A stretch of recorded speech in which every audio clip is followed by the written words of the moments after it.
Well, Michael Lind, welcome to the NatCon Australia podcast. Thank you. The United States has undergone an intellectual and political revolution when it comes to trade and industry policy over the last few years.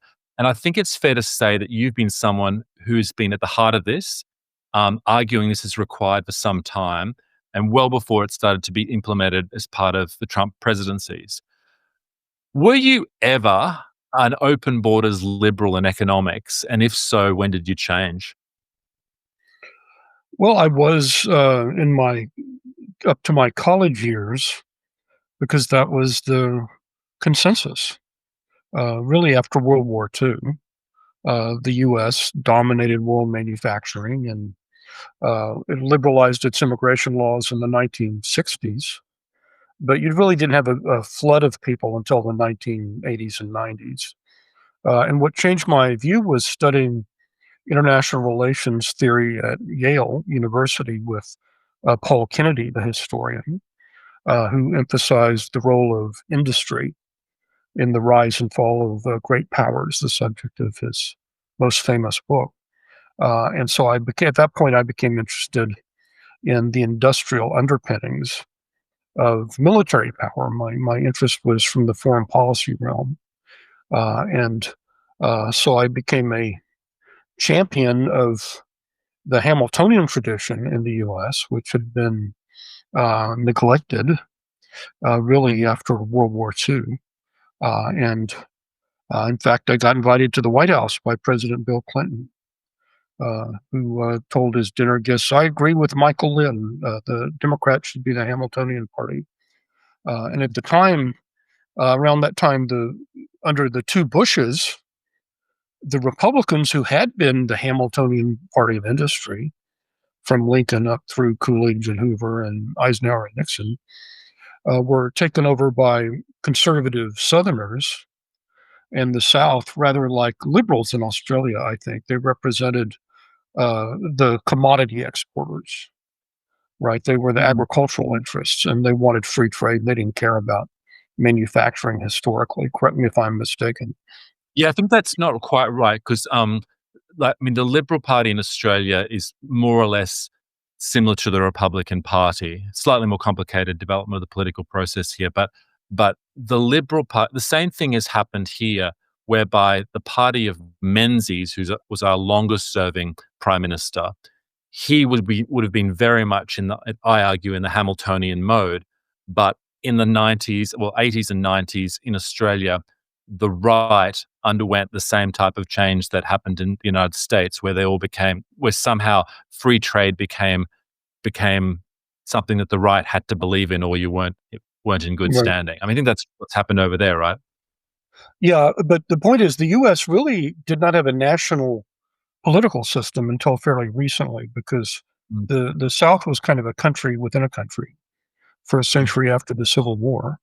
And so Southern conservatism was quite different from Northern conservatism. It was based on cheap mm, labor and just radical free trade because they opposed tariffs, which forced the Southern agrarians to buy their manufactured goods from mm, the northern and midwestern states. And so I think you find a similar pattern in Canada and Australia mm, and other places. The agrarians, because their industries have absolute advantage. They can't be offshores. They if you make coffee in Brazil, well, you have natural comparative advantage. So they don't really see the need for industrial policy and protectionism. They may be for it in some cases. mm, Whereas manufacturing can be located anywhere on the planet. mm. And that's the other thing I learned from my studies of the history. Uh, for that reason, unlike, let's say, molybdenum, if you don't have a molybdenum mine in your country, you're not going to export molybdenum. Right. But you can make cars anywhere. You can make steel anywhere. You have to be able to import the supplies if you don't have native sources. But other than that, it's government policy that determines where on the surface of the earth particular manufacturing industries are located. And every great power, every great military power in the modern era has to be a great industrial power because if it depends on potential enemies or neutrals, then it's really in danger if it depends on them for its supply chains. Yeah. And this is different from the past, where basically you just conquered a bunch of farmers and until you ran out of steam, and then that was your empire. Yeah. Um, I look at the US and the developments there of late enviously, because in Australia, the political consensus on the right, in fact, the bipartisan consensus, hasn't really changed mm, since uh, since 2015 in the way that it has in the US. An example of this is John Howard, who was our second longest serving prime minister and is still very influential in center right circles here. He recently said that tariffs are quote unquote stupidity, and also they are not conservative. I assume you disagree with that. Why?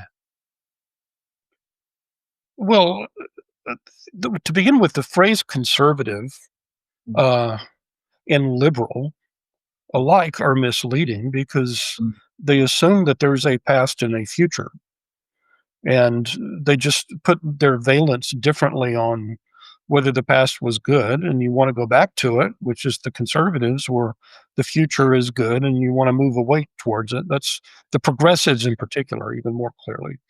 Uh, but in practice, if you look at conservative parties, so called, in the 19th and 20th centuries, most of them were protectionist, and they were nationalistic. Uh, and particularly in the ones that were major military powers, they were concerned to either acquire industries they didn't have or to protect industries they already possessed, in order to continue to be military powers. Now, the Anglophone world has been deeply corrupted by the legacy of 19th century English liberalism, which did enormous damage to the United Kingdom and also to the lands of the dominions and through its influence to the United States.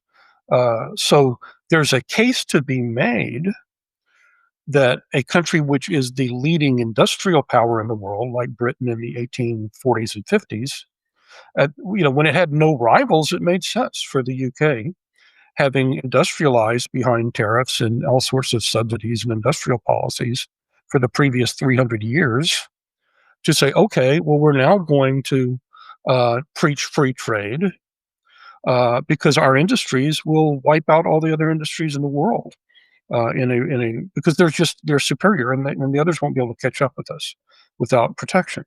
And so then the other countries of the world will compete to supply us with raw materials for our factories and with cheap food for our workers. So, as a British imperial strategy, when it was the overwhelming industrial hegemon, free trade made sense. For the UK, it made sense for about 20 years.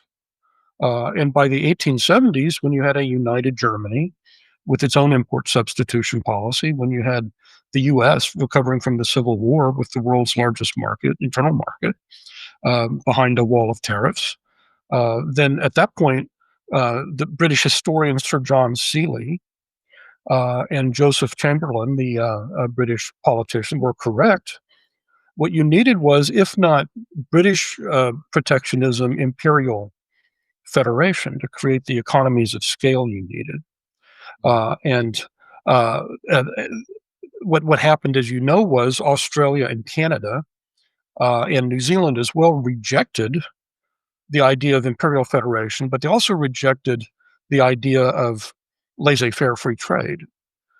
So they pursued their own separate import substitution policies, which succeeded. I mean, there was a New Zealand car industry until the 70s when they adopted neoliberalism. But I would argue that was a mistake because you need economies of scale in manufacturing industries, and Australia, Canada, not so much New Zealand, are bigger now than they were, 100 years ago. But if you had had imperial federation, just limited to the so-called white dominions, then the UK would and its dominions would have been rivals to Germany or the United States in terms of scale. And bringing us to the present, I think that I'm in favor of a version of the Anglosphere in which the English-speaking countries have a common external tariff. If you did that, then this English-speaking common market of the U.S., U.K., Canada, Australia, New Zealand, it would actually have more people than the EU without Britain now, Mm. and it would have between 400 and 500 million people. So that's kind of a long-winded answer to your question. I think that what happened in Britain, and then this spread to other countries, was free trade as a short-term tactic at a certain stage of leadership in the world economy. It was adopted, to quote Cobden and Bright, the British promoters of free trade. One of them said, I don't remember which one, free trade is the international law of God. And it became invested with all of this utopian and millennial mysticism. So the idea, a Wall Street Journal editor told me one time, if we had free trade, we wouldn't have to have a defense budget because there wouldn't be any wars. Right? It was like peace and universal salvation and brotherly love through free trade. And so that quasi-religious cult of free trade, uh, really is different from free trade as a particular tactic. Yeah, I mean, it's just very hard to um, to get people like well-meaning, intelligent people like a former Prime Minister John Howard to rethink their doctrinaire approach to open borders trade, because there's a mythology attached to it. In the 80s, they overcame the sort of period of darkness and were apparently the first people to properly understand trade and economics, right? I mean, that would exist in the Republican Party in the United States as well. How do you get people to rethink their position on trade? Well, having a trading partner that robs you, like China, is very helpful and aims its nuclear weapons at your country, right? And tries to displace you as the dominant military power in the Pacific, if not the world. So those of us who were making the case for it's not protectionism as such, it's just for strategic trade. You don't need to protect everything. But you want an industrial policy. You want to have dual use military industrial industries that are necessary for both prosperity and national security.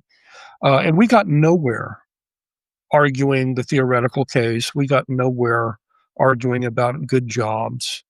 It was when China in the 2010s and 2000s to some extent, but it began really screwing over American companies in China under Xi Jinping and made it quite clear that unlike what we were promised by Bill Clinton and the others, trade was not leading to liberalism and democracy in China.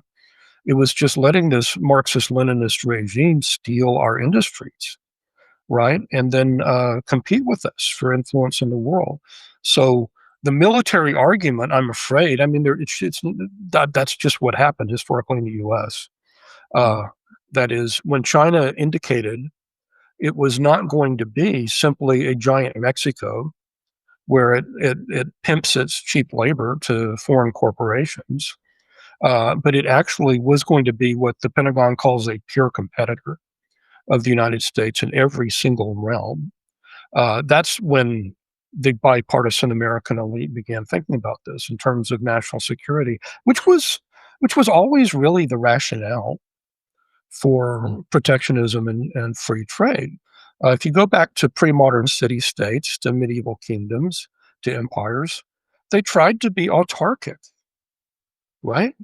I mean, it would have been they would have laughed at you if you had told the Athenian assembly or the Habsburg emperor, well, if we trade with our enemies, they won't be enemies anymore, and then we can unilaterally disarm, and it doesn't matter whether we have blacksmiths who can make our weapons. We'll just buy the weapons from our potential enemy. You would have been laughed out of court.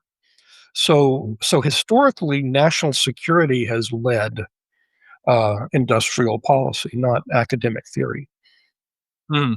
Um, there are some who recognise the China challenge in Australia and talk tough about it, but nevertheless still have not changed their position on trade policy. Tony Abbott, another Australian Prime Minister, has said that we should not impose tariffs, but instead business people should engage in essentially patriotic sourcing of product rather than import it from China, even if it's cheaper. Um, so no regulation, but a sort of moral encouragement to do the right thing. What's wrong with that approach?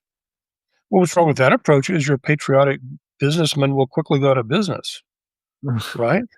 And and and look, I'm pro business. I'm pro industry. It's not the job of individual business leaders to decide what is in the national interest of the country strategically. That's why we have legislatures. That's why we have prime ministers and presidents. That's their job. And they decide, and then they impose impartial rules on all of their citizens so that you don't need to rely on charity or philanthropy by individuals, right? And also so that those who do the right thing are not undercut by those who do the wrong thing. So I think that's absurd. Just you decide as a country, as a political unit, uh, what kind of economy do we want? Do we want to be a plantation resource economy where we just ship commodities to some other country and then import all of our manufactured goods? I mean, many countries in the world are like that. It's like most of Latin American countries, so-called banana republics. They're perfectly content with that, right? You ship coffee and bananas, and then you import your manufactured goods from whatever the industrial power of the day is, Britain or Germany or the United States. Uh, but that's the primary decision, right? Mm. And there's even more fundamental decision: uh, who is your most likely military threat? And then you decide. You either appease them and become a satellite if you're small, uh, or you enter into an alliance with their great power rivals because you can't defend yourself because you're too small. But these are not decisions that individual, capitalists and managers need to make. Yeah. No, I think that the comment lacks a certain commercial nous and needs a reality check as well. Tariffs worked for America when it was competing against an open trade uh, Great Britain in the 19th century. It worked for Germany, when it was competing against that same power.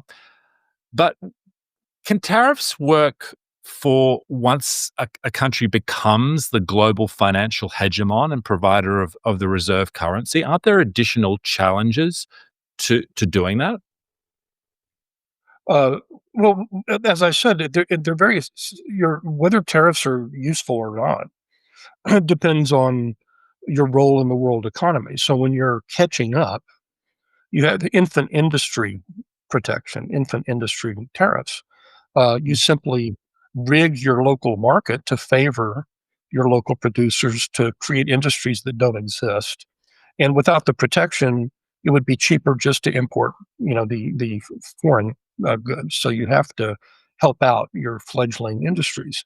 Once they have caught up, then you should move, assuming these are not strategic rivals or potential strategic rivals.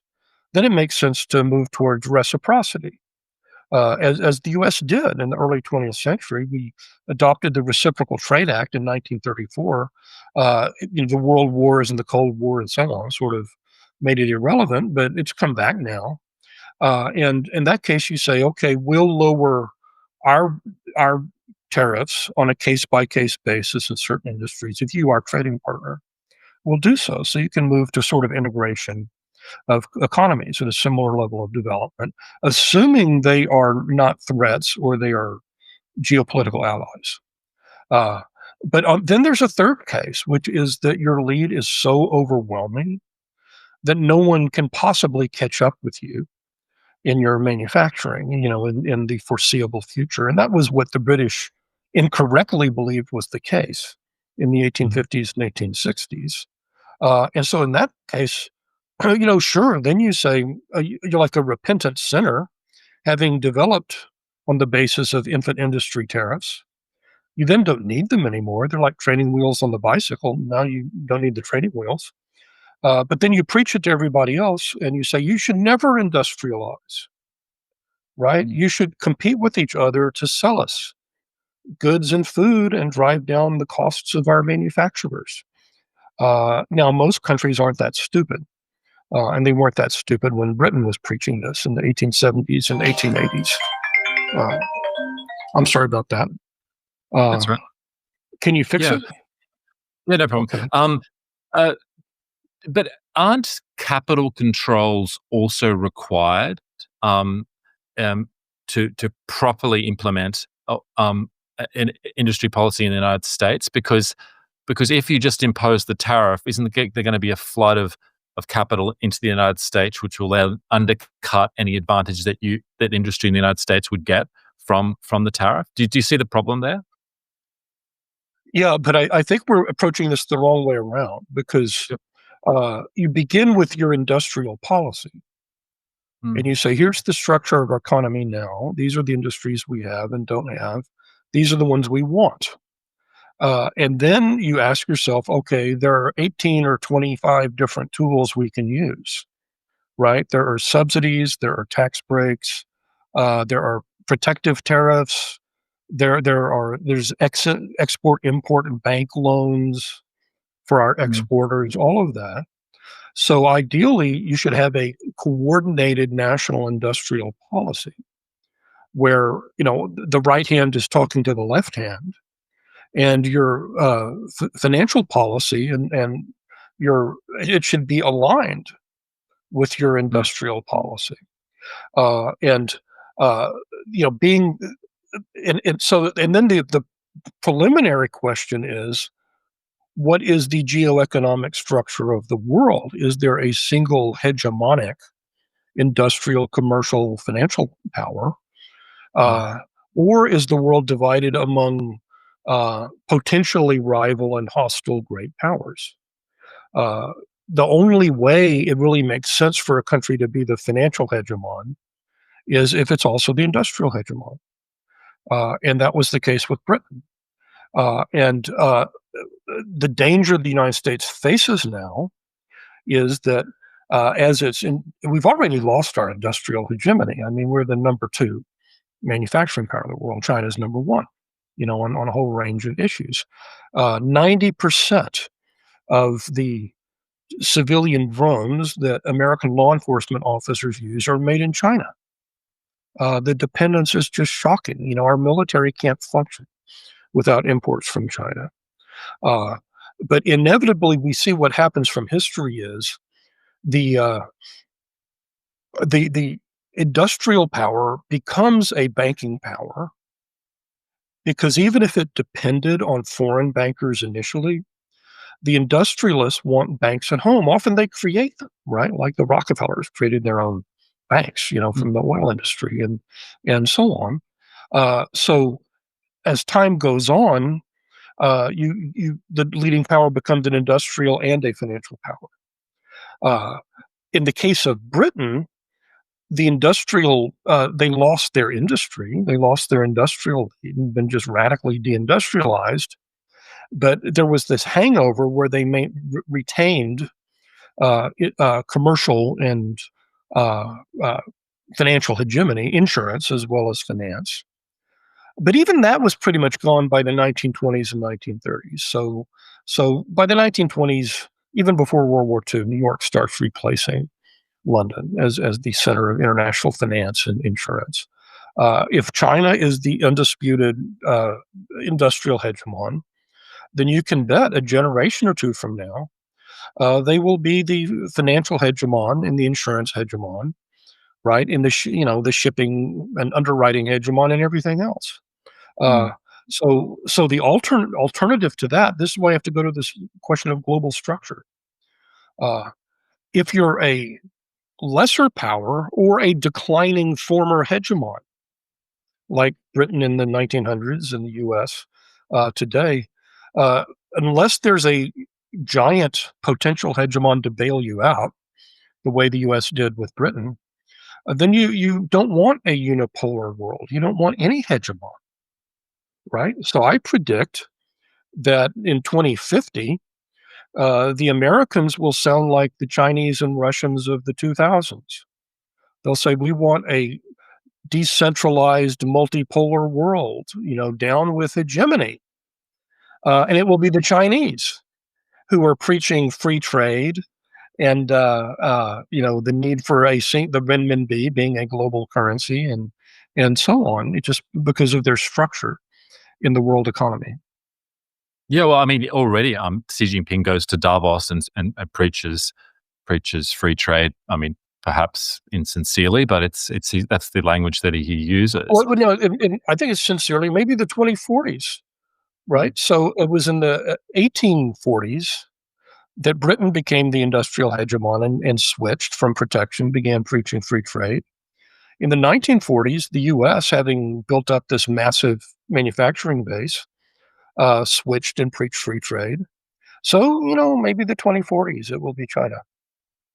It's just very disruptive to if you were to lose that exorbitant privilege of the reserve currency and sort of become simply a regional player. And I'm not, I just think multipolar worlds are very chaotic and difficult places to live in. So, I mean, I guess switching slightly, the U.S. Supreme Court, I think yesterday, my time at least, heard arguments about the legality of these tariffs that Trump has imposed on an emergency basis. The president tweeted, "Tomorrow's U.S. Supreme Court case is literally life or death, capitals for the country." What is the fallback position if the administration is held not to have had legal authority to impose these customs duties? Well, I don't think the administration has the legal authority. I hope they rule against him. And I'm pro tariff and pro strategic trade.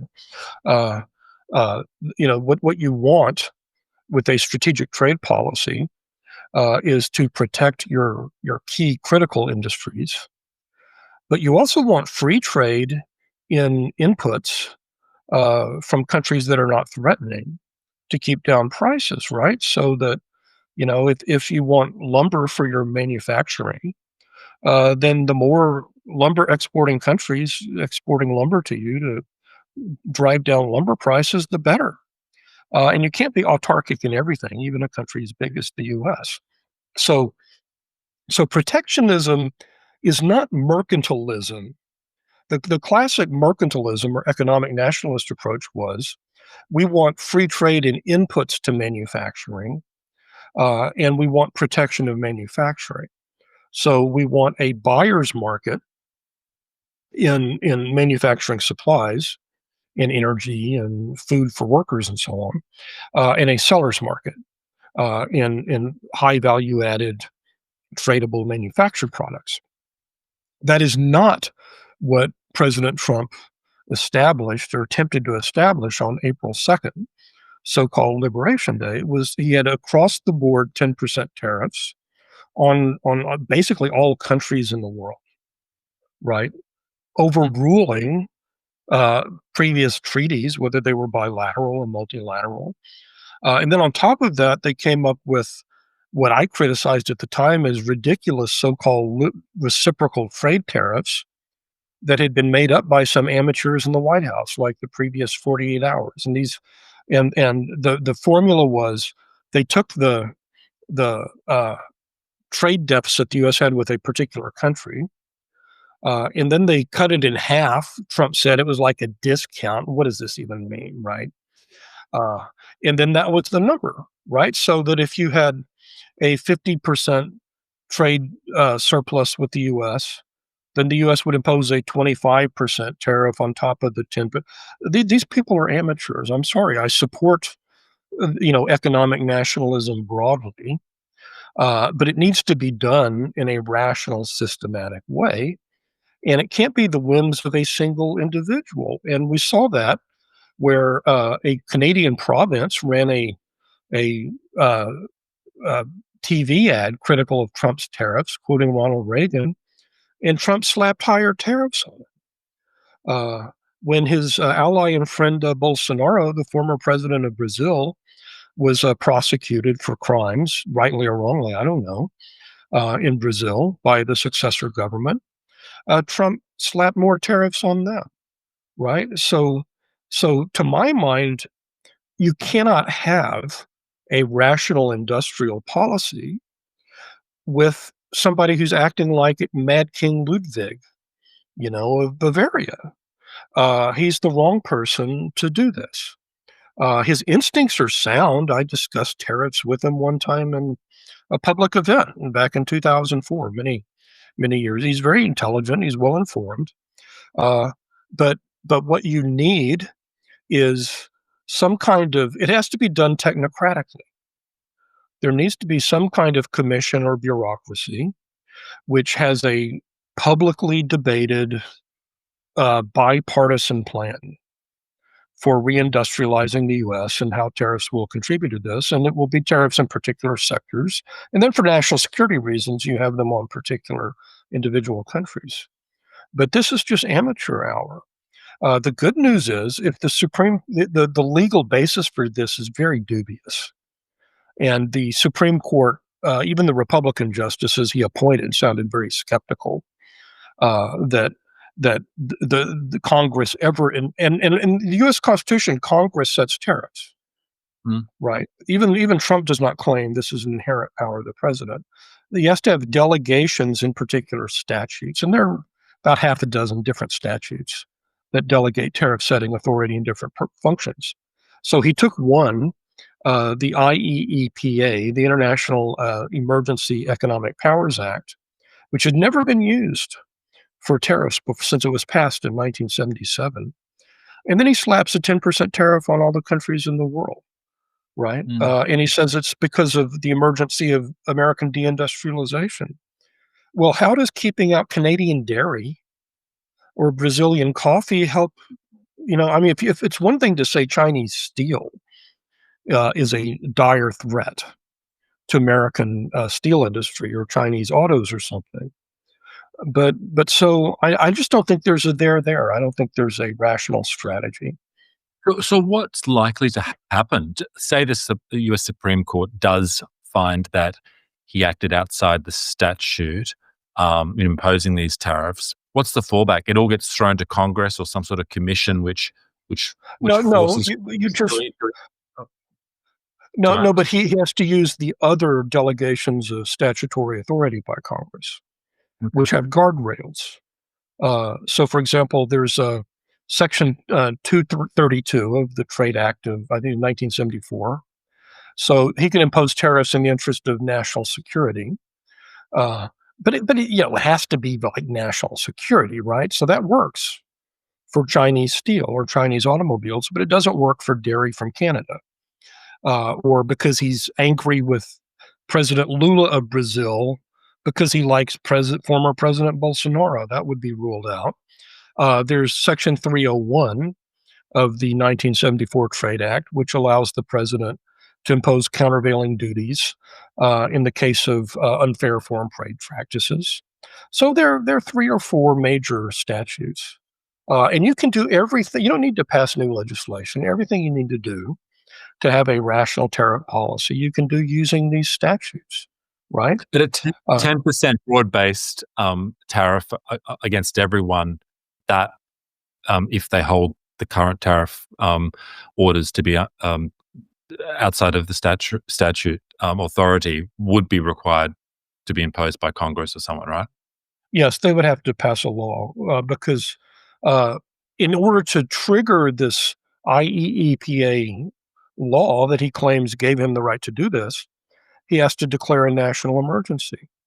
And I just, maybe, who knows, but I don't think the Supreme Court is going to say a national emergency that consists of 50 years of chronic trade deficits in industry justifies 10% tariffs on all countries in the world. I've been following that one closely, and as have others in Australia. Are the Trump policies more generally being Are they working for working class Americans? I think so. I think so. And the policy that is helping them out the most is actually the immigration crackdown. It's not the trade, because only about 10% or so of Americans are employed in manufacturing now, and there's a lot of investment in reshoring where companies, either because of tariffs or fear of tariffs, European companies, East Asian companies are investing in the United States. But that's not going to create a lot of jobs, particularly because a lot of these are going to be highly automated factories, but it still helps with some jobs. But most Americans now work in the non-traded domestic service sector. That is, they're high-end service professionals like bankers and lawyers, or professors or whatever, or they're janitors, they're nursing aides, and it's the lower end service workers whose wages have been suppressed for decades by this flood of unskilled, low wage immigration. It's no fault of the immigrants themselves. Their mere presence in the labor market suppresses wages. That's why employers, always want more immigration to keep wages down. So if you cut off the supply of low wage, unskilled immigrants, then employers are going to have to compete for a smaller pool of janitors and nursing aides and maids, and they're going to have to raise their salary or invest in labor saving technology so they can lower their wage bill.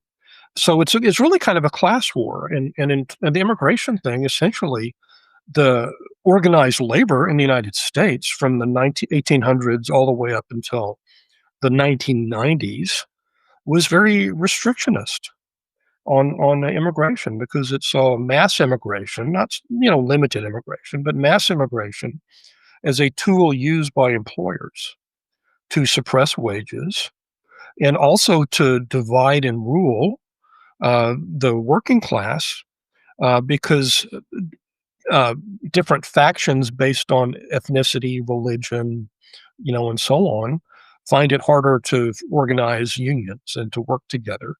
So historically, it was the labor unions that were the immigration restrictionists, the black labor unions as well as the white labor unions. And even Cesar Chavez, a great Mexican American organizer, United Farm Workers, he denounced the Carter administration for not doing more to deport illegal immigrants, who the growers in the Southwest were bringing in to replace Mexican American citizens working in agriculture. So, by the way, yesterday in my time was election day in the United States, Tuesday, November 4th, in my native state of Texas, where I live. Uh, there was a constitutional measure on the ballot reforming the state constitution to uh, exclude non-citizens from voting. And it passed in every heavily Mexican American county. And so the only county in Texas that wanted it to be legal for non-citizens to vote was the city where I live now, my hometown, Austin, Texas, which is a highly white college university town, upper middle class, lots of millionaires and billionaires, and they want their cheap labor, right? But there's always been a tension between Mexican Americans, working class Mexican Americans, and immigrants, even if they're also Mexican. Mhm. I mean, there are the election in the US that attracted all the news, at least in Australia, was the election of the New York mayor, Zoran Mandami. Um, what do you understand by the term populism? Because he's been described as a populist, as has Trump. Is it a meaningful term?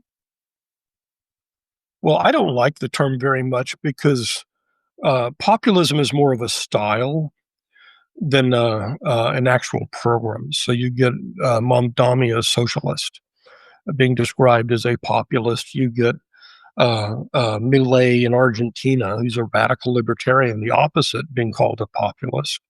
So populist is basically someone who campaigns as an outsider against a corrupt establishment. but the establishment can be on the left or the right. The outsider can be on the left or the right. So unfortunately, there's no term in English for workerist. There's a operista in Italian, but I do think that there is a kind of consistent working class political position that is driving a lot of this so-called populism in Europe and the U.S. and maybe in Australia too. And these are often factory workers, people in industrial communities that have been deindustrialized. Often they were former Democrats in the U.S., social democrats in Europe, and economically they're somewhat on the center left in as much as they want an active government that provides social insurance and favors labor unions and a minimum wage or whatever.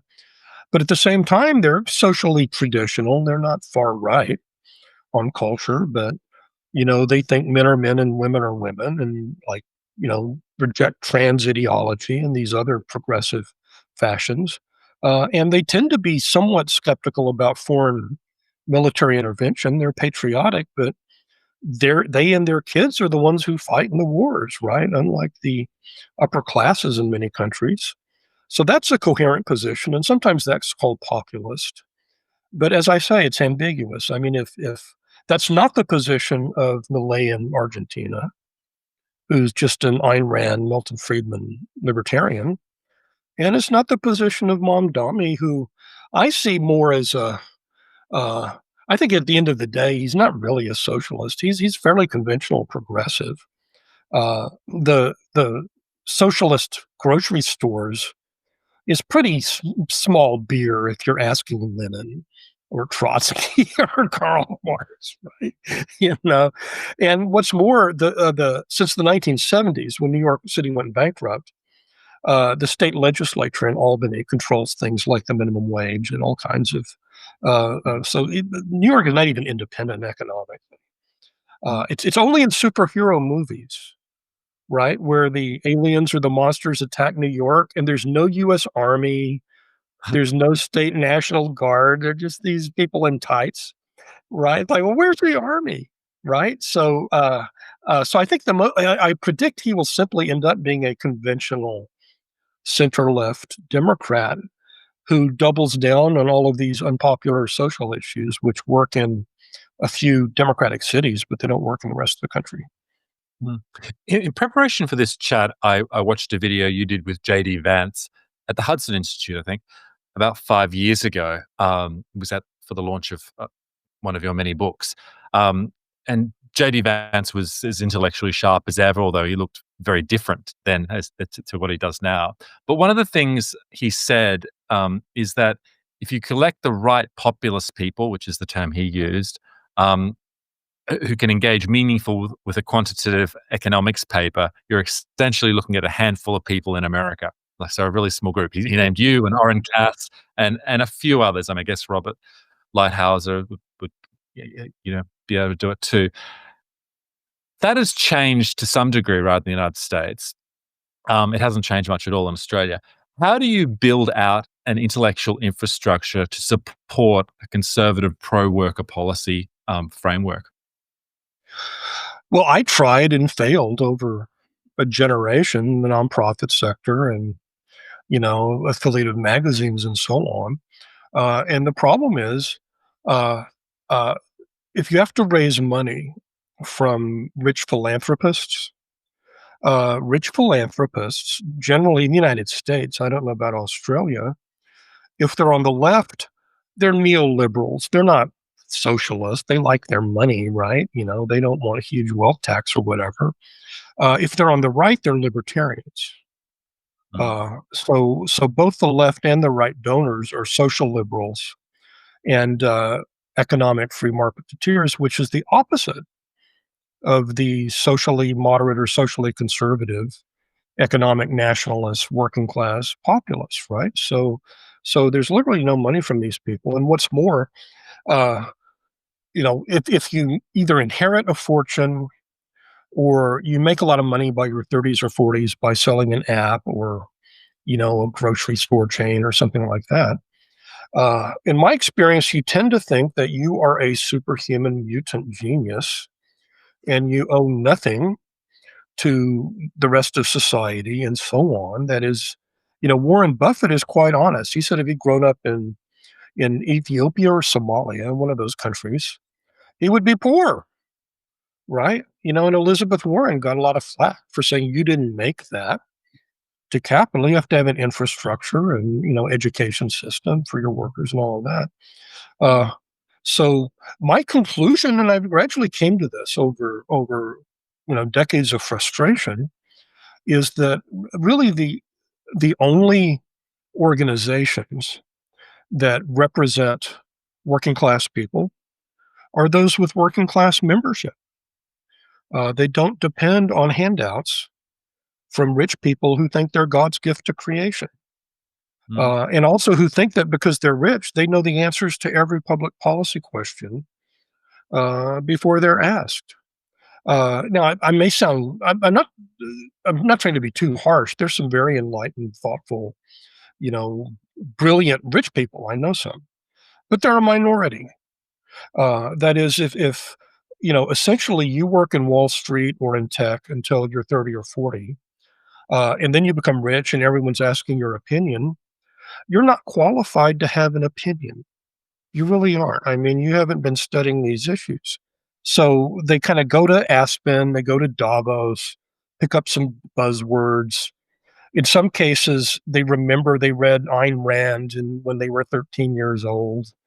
So plutocracy is bad epistemologically. I mean, you really do not want, and we saw this with Elon Musk, who's a complete fool when it comes to anything other than, well, I'm about to say other than making effective products, but his products aren't all that effective either. His rockets blow up, and his cars are very dangerous to drive in. So, and that's true of Donald Trump as well. Trump is a great brander of products and a great realtor, and I like his taste in the White House ballroom. I think that will be a great, if he were interior decorator of the United States, I certainly would favor him. But I think, as I said in my book, the book you were referring to that JD interviewed me about was the New Class War in 2020. At the end of the day, the three organizations that historically have represented working class people, because the leaders depended on working class support between elections, unlike politicians, those were labor unions, churches, and religious organizations in general with mass memberships, and real grassroots political parties of a kind that has no longer exists in the United States. When I was young, decades ago, the parties were federations of local clubs, and a lot of you could be working class and you belong to the local chapter, and then they nominated people to state convention and nominated. Now, essentially, both parties are fundraising machines where you raise money from billionaires or corporations, and you and those the people who pay you or your future employers.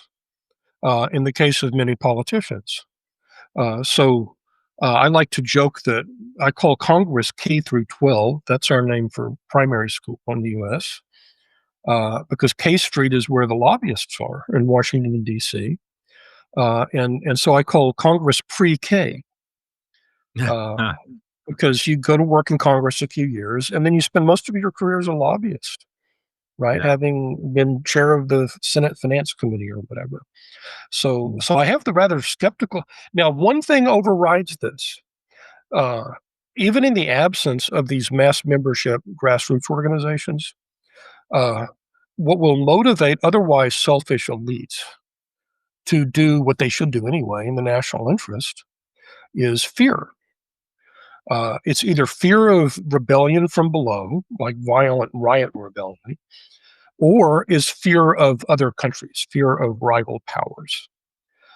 And as I said earlier in our conversation, I think it's fear of China that has really destroyed the support for laissez-faire economics in the U.S. It's not sympathy for workers; they don't care. The elites in neither party care about working class people. They pretend to like 6 weeks before the election, and then they forget about it until 6 weeks before the next election. But particularly in the United States, I'm just not necessarily true of other countries. Mm. Uh, America's elite, which since World War II has thought of itself as the natural dominant elite on the planet, the idea that they might be surpassed by another country's elite, this is just inconceivable to them, right? And so that is finally causing them to rethink this kind of indiscriminate, mindless approach to neoliberal globalization. Yeah, I mean, there's clearly a political constituency out there for pro-worker policies, which has been demonstrated, through Trump's election, and even in the UK with Boris Johnson, even though he sort of fumbled it afterwards dramatically. But it's implementing it. It can be done well or done poorly, and simply mouthing "America first" or "Australia first" or the slogans doesn't doesn't produce quality policy. I mean, JD Vance is a thoughtful guy, and I know you've known him for quite a period of time. He would understand the need, as I feel like others in the administration, not all, but some would, about the need for a sophisticated approach to these issues. Are you seeing signs that things are, after the kind of Trump crash through, the policies are actually improving and becoming more kind of comprehensive and properly tailored to address the a MAGA or working class constituency that they were meant to address? Well, it's kind of half and half. So I think right now, the Trump has won the debate in terms of external economic nationalism. So even after his first term, Joe Biden or whoever was running the Biden administration continued a lot of Trump's tariffs and strategic protectionism. I think that's permanent. We're going to be in a Cold War of some kind with China for decades or generations, or it's just a return to great power politics, and great powers, right, protect their industries. So I think that's permanent, regardless of who's the president in 2028.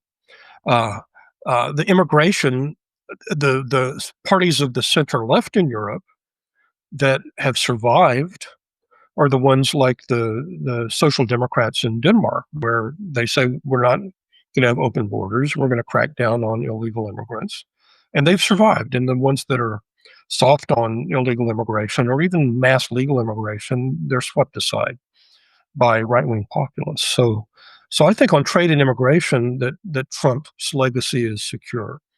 However, the old Reagan Bush neoliberal, small government conservatives are so powerful in Congress and in the states in the U.S. that their political base is small business owners. And I come from like small business owners, small farmers and ranchers and so on. So I mean, I know and like these people, but they have low profit margins, and the biggest threat to their keeping them out of bankruptcy is raising wages, and it's labor union. This is an absolute death threat, and it always has been. In the view of low profit small business owners, they're the natural enemies of the working class. I say this as a descendant of low profit small business owners. Mm. Now, that's not true in the large scale manufacturing sector because you have sufficient deep pockets and capital that you can actually share some of your profits with the manufacturing workers, but it's very, very bitter struggle, uh, between the service sector working class and service sector business owners. And there, in 2025, I see no difference between the Republicans in 2025 and in 1985 or 1925, for that matter, when the small business owners were still the most bitter opponents of labor. So my most recent book, called Hell to Pay: How the Suppression of Wages is Destroying America, uh, I argued I'm against public sector unions. Samuel Gompers, the founder of the American Federation of Labor, and Franklin Roosevelt and so on, they all opposed public sector unions. They were only legalized under the Kennedy administration in the 60s on the grounds that in the private sector, unions put pressure on the company to share the profits, not just with shareholders and managers, but also with workers. But you're sharing the profits. You want the company to be profitable, right? All of these three groups, the people who contribute labor, people who contribute management, and people who contribute capital, they want your company and your industry to flourish. That's not true in public sector unions, right? Because you have one group of the working class using the taxing power, if they through campaign contributions to extract taxes from the rest of the working class to put in their pockets. And so, but I do think realistically, without some kind of collective bargaining for service sector workers, and it doesn't have to be traditional unions, there are different alternatives. Janitors, and my grandfather was a janitor. If you're a janitor and you're negotiating with Apple or Microsoft or a big car, you have no bargaining power. Now you get the working class benefits from tight labor markets, right? And so we may be headed towards a situation in the United States like in the 1890s and the 1900s, where the Republicans then were implacably hostile to labor unions, but they also cut back on immigration, both for economic and for nativist, racist reasons. Mm. And they were also high tariff protectionists.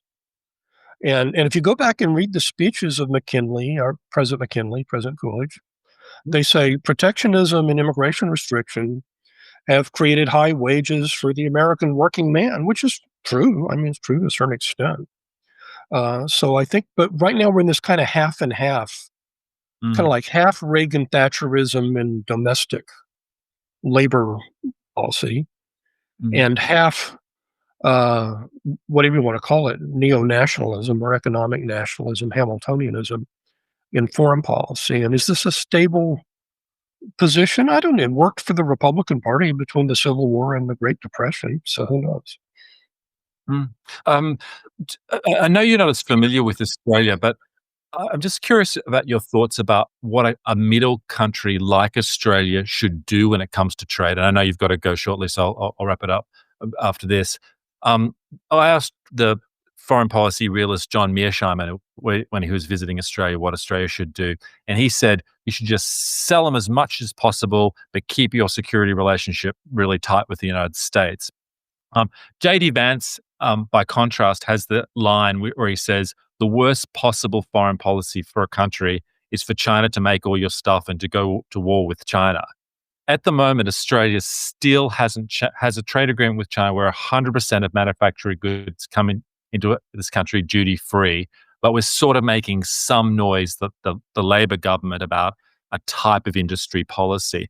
I mean, can you have an effective reindustrialization of your country if you don't change your trade policy? Well, trade follows the flag, as they used to say. You have to have a foreign policy, and then you decide what trade policy you want. You have to have a national security policy. And if I know, and like John Mearsheimer, if he's implying that that Australia can be completely integrated into the greater Chinese economy and still be a military ally of the United States in the future, then I think Washington will have other ideas, right? Because a lot of people in the United States are asking, well, if Japan's major trading partner is China, and so is South Korea's, and so is, Taiwan's, obviously, and so is Australia's and New Zealand, and we're defending them from China, there's something wrong with this picture, right? So what are we defending them from? We're defending them from China invading and occupying them. Why would China invade and occupy its banana republics, its suppliers of raw materials and food, right? Yeah. You know, they've already won by turning, these countries into economic dependencies of the Chinese economy. So So I don't think that's. I think Australia is going to have to pick a side. Mm, And the two sides for the rest of my lifetime, anyway, are going to be the U.S. and China. In the long run, maybe India could be a third power. Europe will never be function as a coherent power. mm, It's a bunch of medium-sized powers. So we have a bipolar world, and it's fissioning. And the other reason why I disagree with that position that you ascribe to John Mearsheimer is, uh, even if you're a small country, you want to have a traded sector that is not primary products, that is not raw materials, it's not mines and that, which is fine. I'm in favor. If you can export agriculture and minerals and things like that, energy by all means.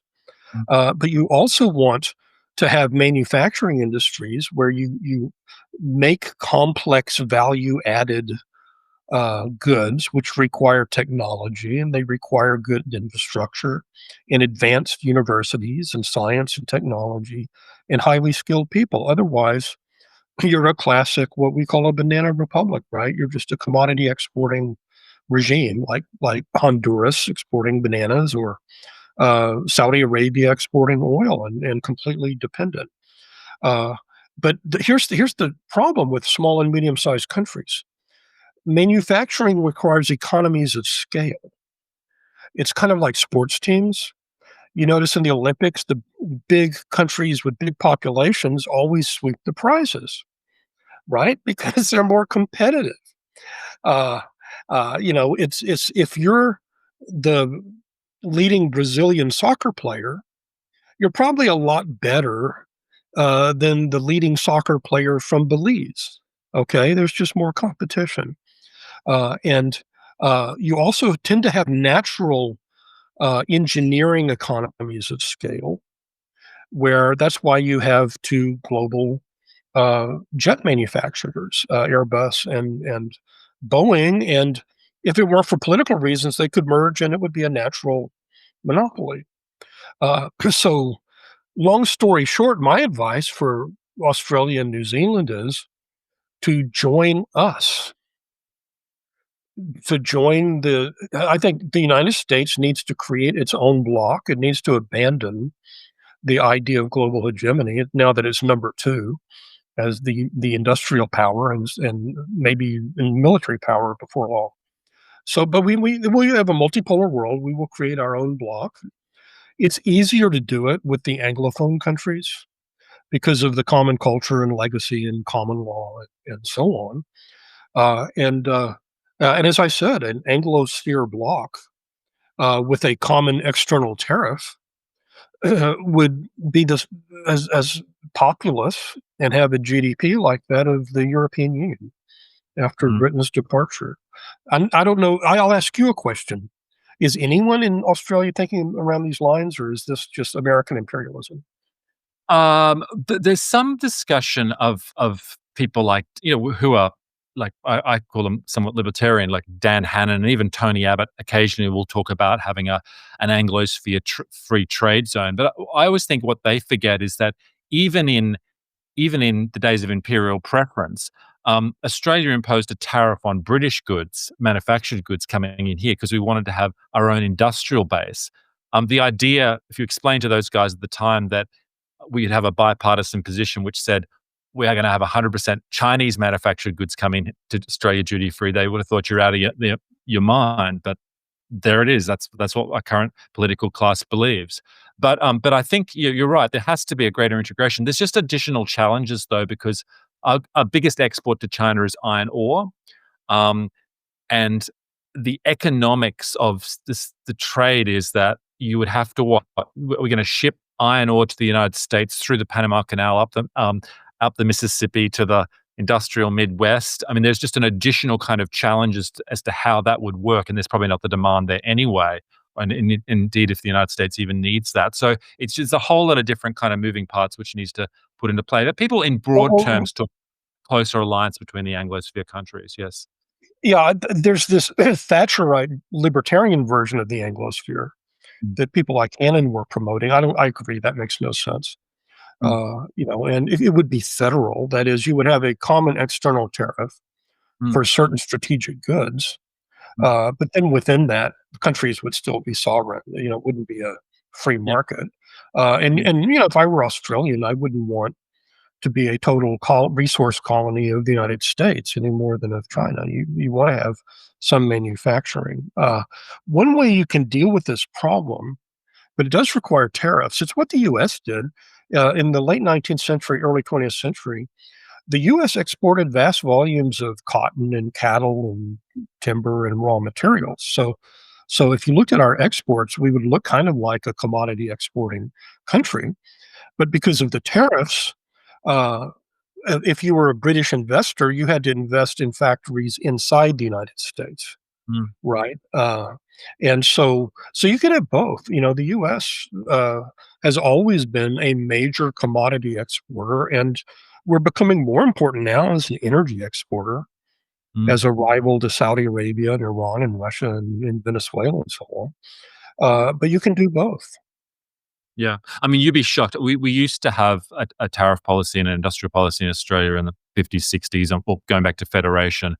We had in the pre-neoliberal era, we had set 30 or percent of the economy, which was devoted to manufacturing. Today in Australia, it's 5%, and probably we're in danger of losing our metal smelting industry, which would bring it down to like 3%, which is lower than sub-Saharan African levels of economic complexity. So it's a serious kind of business and an area that is ripe for kind of rethinking here in Australia. But people are very locked in to the 1980s kind of neoliberal view of the world, and it's very hard to change it. Let me Well, tell you. I met one of your ministers at a European conference once. I've forgotten his name. But he's like, well, why would we make cars? Why would we make anything? Yeah. You just, uh, well, and the answer is if you just want to be a satellite of some other country. Now, but having said that, if you're going to be a satellite, it's better to be a satellite of the United States for all of its flaws Yeah. than of a Leninist totalitarian police state, right? Which doesn't hesitate to have spies among its students and professors and businessmen and to take economic retaliation. I mean, if you think it's bad, and I think it is bad for Trump to punish Canada for a sarcastic ad on TV. China does this all the time with its trading partners, right? Mm, And you just have to live with that. You have to censor yourself, right? mm, So you lose your political independence, your intellectual independence, your mm, cultural independence. You're afraid of provoking this giant power that you're dependent upon. mm. Yeah, I mean, I spent the first part of my career working as a lawyer in China, and I like to joke I helped US multinationals deindustrialize the West because and now I'm trying to make amends for it. But hey, Michael, I've kept you longer than I usually do. Um, Final question: what are you working on now? I mean, you're a prolific writer of books. What are the subject areas where you think more needs to be said in this area? Well, I pretty much said what I have to say about this. I mean, there are people carrying on the work at American Affairs and American Compass and Commonplace, Orrin Cass's new magazine. So my focus, I'm meeting with a group of a bipartisan group of Republicans, Democrats, centrists, liberals, etc., on new strategies for labor and increasing worker power in the United States, because that's the other element. That is, you can get your industrial policy right, and you can have world beating industries in strategic areas that you want, uh, and you can still pay the workers peanuts, and they don't have vacations, and they don't have and there are many successful cases of industrial policy in Korea, for example, and certainly in China now, where the repression of labor, the repression of the workers is part of it, right? So the workers pay the price for this industrialization. So if you want to be a flourishing middle class democracy, you need to have growth of traded sector industries and high productivity. That's job one. But job two is to distribute the gains from growth. And there are two ways to distribute it. One is you tax the rich people and then you just hand out free stuff to everybody else, the losers, as they're sometimes called. Well, working people don't want this. They want to be paid up front. They want pre-distribution or distribution. They want it to come in wages. They don't want it, to become in the form of welfare. Mm. So I think those are the two big challenges. You have to have a dynamic industrial capitalist economy, and you have to make sure that there are three groups that benefit from the profits, not just the capitalists and the managers, but also the workers, instead of just the investors and the managers. Yeah. Um, I think that's something political leaders, in Australia and the United States 70, 80 years and before understood, but something that's been forgotten in the last 30 plus years. Um, Michael, thanks very much. I think it's very useful in Australia to help move the needle for people to listen into people like you. And I know others are aware, but the more that you can be exposed over here, I think, and people like you, the better. I'll drop all the details for your contacts in the show notes and links to all your books and the rest of it. But really appreciate your time and look forward to keeping in touch. Thanks again. Well, thanks. I enjoyed it. Appreciate it. Yeah, appreciate it, man. Bye.